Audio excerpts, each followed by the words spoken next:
मुख्य न्यायाधीश को ऐसे शब्दों का इस्तेमाल नहीं करना चाहिए। कुछ व्यक्ति जो है बड़े आस में न्याय के दरबार में पहुंचते हैं और मुख्य न्यायाधीश से बहुत सारी उम्मीदें करते हैं कि मुझे जो है कानून के आधार पर, वहाँ पर नियमों के आधार पर एक आदेश मिलेगा, चाहे उनके खिलाफ ही क्यों ना हो। लेकिन इस तरह की भाषा का इस्तेमाल करने से हमें बड़ी ठेस पहुँचती है। सर, अभी chief justice of India Suryakant ji ने कहा है, मैं उनके सीधे सीधे शब्द पहले इंग्लिश में पढ़ देता हूँ, फिर आपको हिंदी में मैं अपने दर्शकों के लिए पढ़ दूँगा कि there are youngsters like cockroaches who don't get any employment and don't have any place in the profession. Some of them become RTI activists, media, some of them become social media, some of them become RTI activists, some of them become other activists, and they start attacking everyone. Chief justice Suryakant ने कहा कि system पर परजीवी हमला कर रहे हैं और कुछ युवा कॉकरोच की तरह हैं. सर, ये चीफ जस्टिस ऑफ इंडिया की तरफ से इस तरह का जो बयान है या इस तरह की जो शब्दावली है, आप इसको कैसे देखते हैं?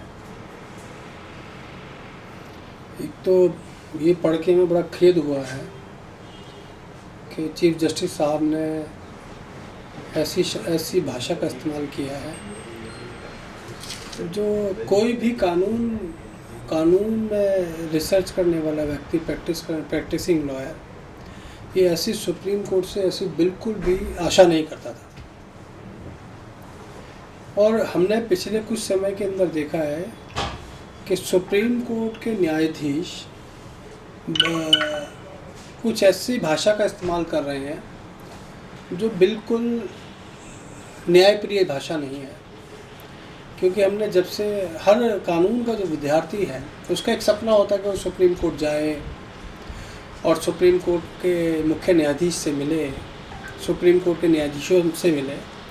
क्योंकि समय समय पर यूनिवर्सिटी के अंदर सुप्रीम कोर्ट के जजेस को, हाई कोर्ट के जजेस को स्पेशल हम इनवाइटी के तौर पर बुलाते हैं, उनसे मार्गदर्शन लेते हैं, जिससे कि हम कानून के और न्यायप्रिय कैसे बने, न्याय का कैसे शासन हो। क्योंकि हमें रूल ऑफ लॉ के ऊपर सिखाया जाता है सारी चीज़ें, उन सारी चीज़ों के बारे में हम सीखते हैं।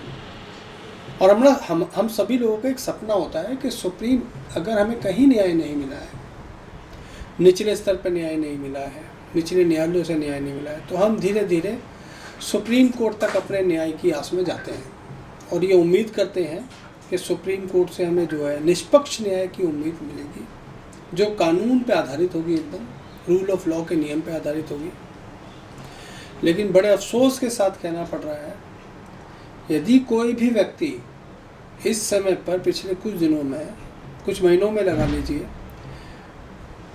सरकार से, शासन व्यवस्था से, शासकीय तानाशाही व्यवस्था से, जनवादी मांगों से, जो छोटी छोटी उन लोगों की जो मांगे होती हैं, किसी को पानी से वंचित कर दिया गया है, बेरोजगारी से लोग परेशान हैं, पत्रकार परेशान हैं, उनको बिना कानूनी तरीके से, कानूनी ड्यू प्रोसेस ऑफ लॉ के बिना उनको चार्जशीटेड किया गया है, या लोगों की जो विध्वंसकारी जो है ऐसा एक विचारधारा पनप रही है जो सांप्रदायिक है, उसके खिलाफ लोग गए हैं, लोगों के मकान ढाए जा रहे हैं, उसके खिलाफ गए हैं सुप्रीम कोर्ट, एक न्याय की आस में जा रहे हैं। लेकिन मुझे बड़ा सरप्राइज़ हुआ, कल से हम लोग इस विषय पर बहुत बार में भी चर्चा हो रही है, बेंच में भी इस बारे में हो सकता है चर्चा हो रही हो, लेकिन मुख्य न्यायाधीश को ऐसे शब्दों का इस्तेमाल नहीं करना चाहिए। कुछ व्यक्ति जो है बड़े आस में न्याय के दरबार में पहुंचते हैं और मुख्य न्यायाधीश से बहुत सारी उम्मीदें करते हैं कि मुझे जो है कानून के आधार पर, वहाँ पर नियमों के आधार पर एक आदेश मिलेगा, चाहे उनके खिलाफ ही क्यों ना हो। लेकिन इस तरह की भाषा का इस्तेमाल करने से हमें बड़ी ठेस पहुँचती है। और दिन प्रतिदिन जो है, जो बच्चे नए विद्यार्थी हैं कानून के, वो उनमें उपहास का कारण बन रहा है ये सब। वो लोग अफसोस कर रहे हैं कि देखो न्याय की स्थिति क्या हो गई है। ऐसा लगता है कि सुप्रीम कोर्ट आजकल जो बिल्कुल शासकीय भाषा इस्तेमाल करने लगा है, जैसी भाषा एक बड़े छोटे किस्म के जो नेता बोलते हैं, उस तरह की भाषा का इस्तेमाल कर रहे हैं, जबकि सुप्रीम कोर्ट के न्यायाधीश, हाई कोर्ट के न्यायाधीश और न्याय एक ऐसा सोशल इंजीनियरिंग का सिस्टम है, सोशल साइंटिस्ट कहा जाता है, जो विधि से लोग जुड़े होते हैं। इस तरह की भाषा मुझे नहीं लगता कि कोई भी बौद्धिक व्यक्ति को बोलनी चाहिए। मुख्य न्यायाधीश को ऐसा नहीं बोलना चाहिए। यदि कोई व्यक्ति न्याय के आस में उनके पास आता है, उसका समाधान दें, कानूनी तौर पर उसका व्याख्या करें। सुप्रीम कोर्ट के पास आर्टिकल 142 के अंदर बहुत सारी पावर है, उन शक्तियों का इस्तेमाल करें। यदि कोई बेरोजगार सुप्रीम कोर्ट में पहुंच रहा है तो कानून बने हुए हैं उसके बारे में, शासकीय जिम्मेदारी है, प्रशासन की जिम्मेदारी है। सुप्रीम कोर्ट अपने आदेशों के माध्यम से, अपने निर्णयों के आधार पर शासन व्यवस्था को अच्छा निर्णय दे और उसे लागू भी करे शक्ति से, ना कि इस तरीके से करे कि इस तरह की भाषा का इस्तेमाल करे। पैरासाइट हैं, कॉकरोच हैं, ये बड़ी गंदी भाषा है। मुझे बड़ा गंदा महसूस हुआ कि ऐसे व्यक्तिगत तौर पे मैं ना ऐसी चीज़ों को, मुझे नहीं लगता कोई भी सपोर्ट करना चाहेगा जो कानून से जुड़ा हुआ व्यक्ति है। ये बिल्कुल गलत है और इसकी हम रिक्वेस्ट कर रहे हैं। हम कॉलेजियम से भी रिक्वेस्ट करेंगे बार एसोसिएशन के माध्यम से कि कॉलेजियम व्यवस्था कुछ एक ऐसा नियम और एक सिस्टम डेवलप करे जिसके आधार पर न्याय व्यवस्था के अंदर जो एक डेकोरम है, बौद्धिक स्तर को हम वापस कैसे ला सकें। सर, अभी देखा स्पेशली जस्टिस सूर्यकांत जी के बारे में, तो इन्होंने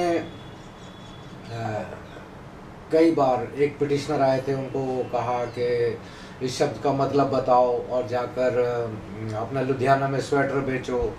फिर SIR के मुद्दे को लेकर, फिर एक अभी फिल्म आई थी घूसखोर पंडित को लेकर, फिर इसके अलावा जो UGC एक्ट आया था उसको लेकर। तो बहुत सारे लोगों का ये मानना है कि ये एक चीफ जस्टिस के मतलब जो स्तर का वो बयान और वो शब्दावली नहीं थी। तो इस पर आपका क्या कहना है? नहीं, हम भी इन सारी चीज़ों को देखो, बार भी इन सारी चीज़ों को नोट कर रही है और हम देख रहे हैं कि धीरे धीरे सुप्रीम कोर्ट के जुडिशरी का कुछ एक आध जजेस हैं जो हाई कोर्ट में भी है और जगह पर भी है, बौद्धिक स्तर जो है ना बिल्कुल वो उसमें गिरता जा रहा है। जैसे जस्टिस शेखर यादव थे, उन्होंने ऐसी उसमें भाषा का इस्तेमाल किया। अभी दिल्ली हाई कोर्ट से भी एक ऐसा न्यायप्रिय भाषा मतलब इस्तेमाल नहीं हुई है और सुप्रीम कोर्ट में ऐसे कई शब्द आए हैं, हमें भी अच्छा नहीं लगा है कि ऐसा नहीं होना चाहिए। इसमें सुधार की बहुत ज़रूरत है। इसके अंदर बार भी अपनी तरफ से एफर्ट करें, हम लोग भी कोशिश करेंगे किसी तरीके से कोई ऐसा सिस्टम को डेवलप करें बार अपनी यूनिटी के आधार पर और न्याय व्यवस्था को न्यायप्रिय बनाने के लिए कोशिश करेंगे। अभी एक चीज़ और आ रही है सर, ये जो सोशल मीडिया पर ये जस्टिस सूर्यकांत के इस बयान को लेकर विशेषकर कुछ लोगों में काफ़ी रोष है और सोशल मीडिया पर कुछ मीम्स वगैरह आ गए हैं, कुछ ग्राफिक्स आ गई हैं। तो ये क्या कानूनी है, एथिकल है, या ये जस्टिस सूर्यकांत किसी भी आलोचना के परे हैं? और अगर आलोचना के परे हैं तो कब तक हैं? नहीं, देखिए, आलोचना के परे तो कोई भी नहीं है। हमारे भारत में रूल ऑफ लॉ है, यहाँ कानून का शासन है। यहाँ पे जो हमारे 3 विधायिका है, कार्यपालिका है, न्यायपालिका है, किसी एक का शासन नहीं है। यहाँ पे रूल ऑफ लॉ है। दूसरा, ये बात भी सही नहीं है कि मुख्य न्यायाधीश ने जिस तरीके से कटाक्ष या किसी तरह की भाषा का अगर इस्तेमाल किया है तो एकदम निचले स्तर पर आलोचना की जाए, ये भी गलत है। ये भी वैसी परिभाषा होगी जैसे सुप्रीम कोर्ट की तरफ से भाषा का इस्तेमाल हुआ और दूसरे तरफ से रिएक्शन में उसी तरह की भाषा का इस्तेमाल करना। एक्चुअल में ये न्याय व्यवस्था का ये सिस्टम नहीं है। यदि कोई व्यक्ति इससे प्रभावित है, उसका लीगल फॉर्म के तौर पे जाए, कॉलेजियम से इस बारे में एक गुजारिश करे, क्योंकि सुप्रीम कोर्ट कॉलेजियम व्यवस्था के ऊपर निर्भर करता है, चीफ जस्टिस के ऊपर निर्भर नहीं करता है। चीफ जस्टिस ऑफ इंडिया वो मास्टर ऑफ रोस्टर है, इससे ज़्यादा उनका कोई ऐसा कोई रोल नहीं है। जब कभी ये संवैधानिक एक वो भी संवैधानिक दायरे में है, एथिक कमेटी है, हर चीज़ का एक सिस्टम है, कोई भी यहाँ पर रूल ऑफ लॉ से ऊपर नहीं है, ये बात को समझ लेना चाहिए।